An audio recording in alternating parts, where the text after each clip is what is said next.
Okay.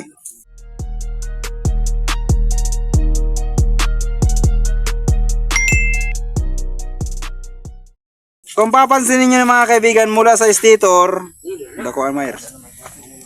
Galing sa stator, mirong meron ng mga binaklasa, no. Ang tunay na kulay talaga niya mga kaibigan, ang original talaga na kulay niya. Ito, wag niyong pansinin doon sa baba. Ang tunay niya na kulay itong sa taas, itong blue na may stripe na puti. Tapos ito naman ang kapartner niya, itong blue na may stripe na yellow. Ito yung ground ng ating pulser. So ano naman itong dalawang wires na ito? Kapag nakakita kayong dalawang wires na kulay dilaw, ibig sabihin sila niyan mga kaibigan, ang motor na ito ay full wave. At kung full wave ang motor na ito, malamang sigurado na ang kanyang regulator, baka din mo yun i-spot mo. Kunahin ang kamot ko dito, kaya nag-utod-utod dugo na natin medyo. Kunahin na natin, kunahin. Kung full wave ito, full wave din ito, no? So, ang regulator na ito mga kaibigan ay full wave. So, ibig sabihin pag full wave mga kaibigan, makakita tayo ng wires dito na red na may stripe na puti. Ito yung supply ng ating headlight, no? Battery operated. Okay, headlight. So, ano naman ito mga kaibigan? Okay. Ito yung ating magka-partner itong dilaw at saka pink. Kanina parehas dilaw.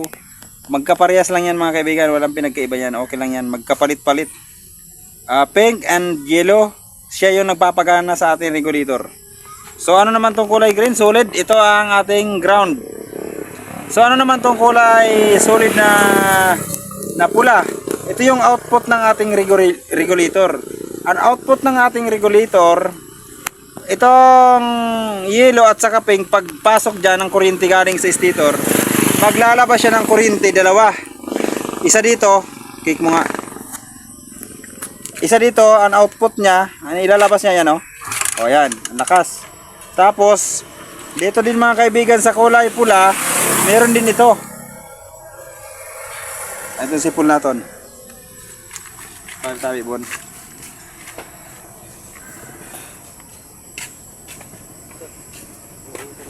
Taram. Hindi na makaturo. Oy! Natalang naman ako sa imo.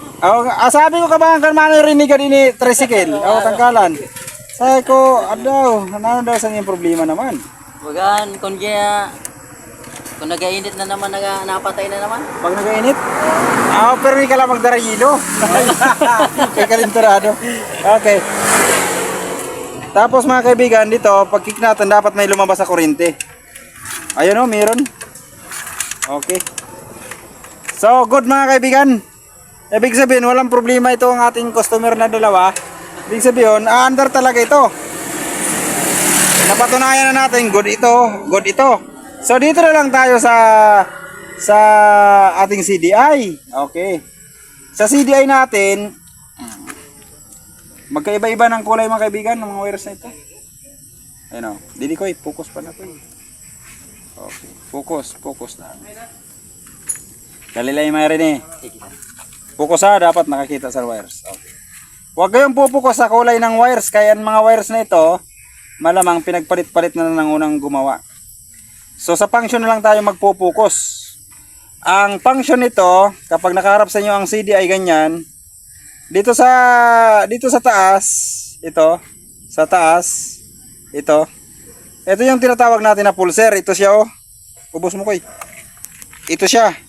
Yan, ito. Okay, balik di. So ang kanyang katapat, ito yung papunta dito sa ating ignition coil. Tama naman ang paka-wirings. Ito yung ating ground. Kahit saan natin ito ilagay, pwede. Sa body, pwede. Sa battery, pwede. So, isa na lang natira. Kaya ang CDI na ito mga kabigan ay battery operated. So, ibig sabihin, 4-pin siya, 4-pin. So, isa na lang. Ito yung tinatawag natin na supply. dapat ang motor na ito, dapat magkakaroon siya ngayon ng supply na galing dito sa ating kulay red. Tapos pagdating dito sa susian, yung kulay red niyan papunta yan dito sa susian. Kaya lang wala na itong susian mga kaibigan, wala na. Pinutol na. So sa ganyang sitwasyon, rekta na ito, dito na tayo kukuha mismo. Dito sa pula. O pwede rin dito. Pwede rin, wala ka mong ilaw niyan ano. Nakapang-connect po yung diyan. Nagagana na pina. Okay. So dito tayo kukuha sa kulay pula, no? Wala ang supply nito. Okay, ano? Yan. Itong supply dapat, meron itong supply. So itis natin gamit ang test light. Tusukin natin ito, ang supply niya dapat meron itong kuryente. Dapat umilaw ang ating test light once sa i-kick natin, sige kick daw. Ay good, makusog ang ilaw mga kaibigan. Good, ibig sabihin may supply siya. So wag na tayo magtatap. Meron, good na naman. Okay na siya. So dito na tayo magpupukusan ngayon dito sa ground. No, ilalagay kuha muna tayo ng ng wires na pwede natin itap. O dito.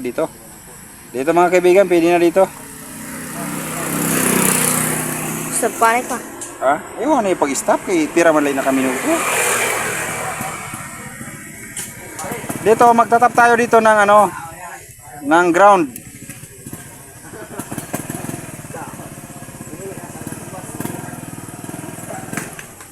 Yon. Itap natin ang ground ng galing sa ating CDI. So itap natin.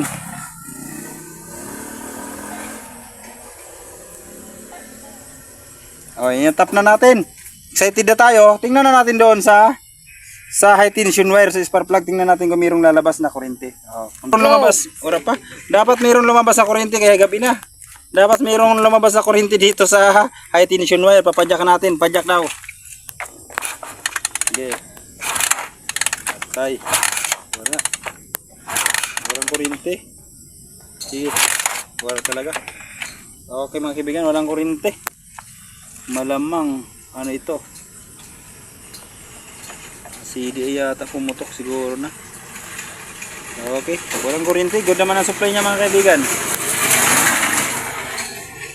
Okay. Ang ating test light, ilagay natin dito sa positive. Dapat magkakaroon ng ground. Tingnan natin kung mayroong ground. Inilipat natin test light dito sa positive. Sa supply ng regulator. Dapat pag pinadyakan, magkakaroon ng supply nating ground. Dapat magkakaroon ng ilaw ito. Sige. Ay, meron. So, ibig sabihin mga kaibigan, may hindi siya nag-function. Andito sa stator. Di mo na po. Ano pa? Malamang ang ground sa pulser sa niwara kabutang. Balik tayo doon.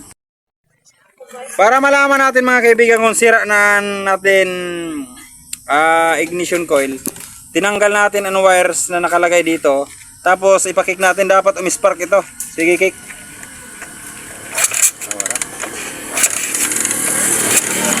Diba? Patuloy daw.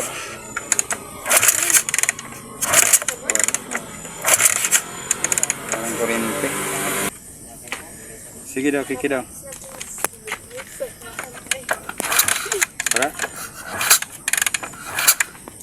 Para boy. Okay. Parang lumalabas na mga kaibigan, kuryente. Para. Okay, sandali. Kaya lang. Hawa pa gali. Ay. Ang lagi na nagabidyo lagi tayo. Na-delete. Kung papansin niyo mga kaibigan, 4 pin. Ayan o. 4 pin. Pareha sila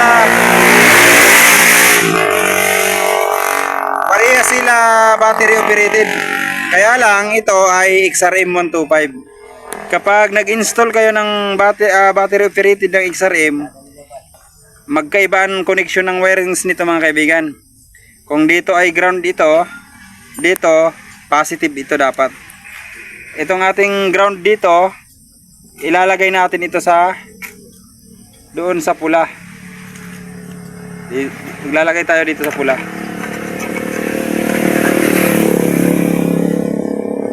Ilalagay natin dito sa pula, sa positive.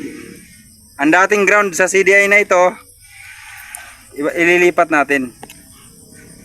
Kaya magkaiba ng supply mga kaibigan once na sa Exarim ang ginamit nyo na CDI, magkaiba. Okay. Tapos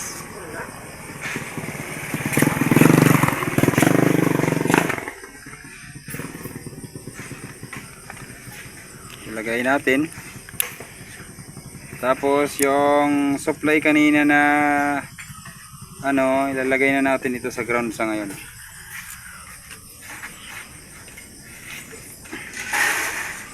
Baliktad mga kaibigan ang ground sa Exarim 125 at saka ng standard ng CDI na ito. Yung ground niya ay sa kanan, yung positive niya ay nasa kaliwa, kaya magkaiba. Kaya again pinagpalit natin. Tandaan magalan. Oo. So sige daw. Yan, ipaboy. Sige daw, kick daw. Oh, meron. Meron? Ibig sabihin, okay. Nag-spark. Ibig sabihin mga kaibigan. Banyak pa. Silpa. Okay. Yan. Ang sumira. Sumira. Oo, ang sumira nga mga kaibigan. Ay napatunayan natin, na-prove natin yung CDI. CDI. Sira ng CDI nito mga kaibigan.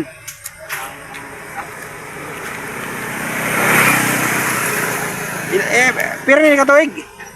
Kabakal pa lang sa Sani? local. So bakal pala sani na kadili gumana. Maluya kay panuan niya branded mga kaibigan, utakan nga no. Nautakan kita. Ang dati sinanihan CDI sa balay. Ato sa balay. Sira naman to. Hindi, inahan. Ban mahal. Hindi ka lutan na yan. Ha? Ayaw na, bakala na lang ini. Kaya kung mabalik ka pa tag sira ito, nagpakal ka pa. Kaya nga di tinangkas na. Kaya ito binilyo, ada ka malamang sira naman. So ibig sabihin, okay. Inan, maayo pag bunta ko ni GM. Ayun taon. Yung patagod ko lang na kay kakabakal. Tabay sir baka lugod. No? Ano lang siguro na. May kwarta ka man siguro dila yan na. Ano lang ini, ato ko yung 400. Eh 480 ini. Baga maulian mo lang ini. Masa. Pero wala ka pambayad sa libor. Sa didi pa lang kita. Ano? Pero barato man ako magsikot sa libor. May kapalbagad no. So mga kaibigan, balik na tayo sa usapan natin. Na-prove natin na ito ay sira na pala. Kasi intis natin kanina ang connection niya. Wala talaga. Good lahat. Yun nga lang, hindi siya nagbibigay ng kuryente. So ilalagay na natin sa tamang posisyon mga kaibigan. Okay. Sa Exarim naman 25 ano? O sa ulit lang no. Ito ay pulser sa taas. Tapos ang katapat niya ito yung ating ignition coil. Ignition coil. Tapos iton sa baba niya ito yung ating supply na galing sa regulator. Ngayon kung mayroon susian ito, hindi tayo kukuha dyan ng supply. Doon tayo sa tinatawag na accessory wires, sa tinatawag na solid na block. Kaya larikta ito, warang susian. Kaya doon na tayo magpupuko sa ano. Rikta na rin tayo. So kuha na. So ito ay inilagay natin sa ground. Ayan ground ng battery. So ilalagay natin kay medyo gabi na. Kay meron pa akong naghihintay na ayusin mga kaibigan. Medyo haggard tayo ngayon. Kay ato pa nga niyo mga kaibigan, ipakita pa ito sa liyo. Ano, mayroon pa nagagawa si Batang Mechanics ando no. May ginagawa siya chariot mga kaibigan. Busy siya. Okay. Lagyan na natin. Ay ito nagyan, agyan. Ay ito. Ang CDI. Ay dili makaigo.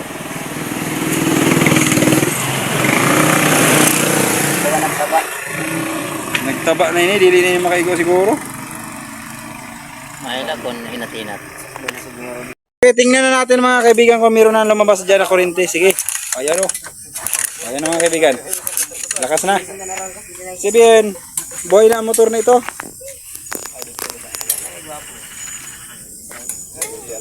Oo. Buhay na mga kaibigan. So, may gasolina ka? Oo. Kung wala kang gasolina, magdusok ka sa pauli. Ban mas galing nga. Ha? Ayun siya na. Dili na. O, di niya masok do. Ito nila. Hindi, mainan niyo mo to. Ilawan hindi ko eh. Ito na ko nakapambutang.